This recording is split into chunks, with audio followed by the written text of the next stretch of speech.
Guys ఇక్కడ చూడండి, కాలభైరవ స్వామి దేవస్థానంలో అందరూ గుమ్మడికాయలతో ఇలా దీపాలు పెడతారంట.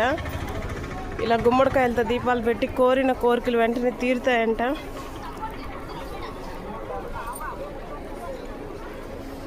మీరు ఈసారి బెంగళూరు వచ్చినప్పుడు ఇక్కడికి రండి. 120 కిలోమీటర్ల దూరంలో ఉంటుంది. కాలభైరవ స్వామి ఆలయం చాలా ఫేమస్. ఇక్కడ అందరూ ఇలా గుమ్మడికాయలతో దీపాలు పెడతారు. మేము కూడా పెట్టామండి. ఇదే మా దీపం. మేము కూడా దీపాలు పెట్టాము. చూడండి, చాలా బాగుందండి. తప్పక చూడాల్సిన దేవాలయం అయితే.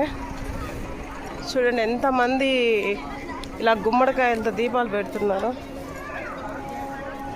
ఇక్కడ శివుడు ఉన్నాడండి. శివుడి గుడి కానీ క్లోజ్ చేసేస్తుంది. లోపల కూడా అంతా దీపాలు పెట్టున్నారు. మేము వచ్చేసరికి 3:30-4 అయింది. అందువల్ల గుడి మూసేశారు. కానీ బయట కూడా అందరూ ఇలా పెట్టేసి వెళ్ళిపోతున్నారు.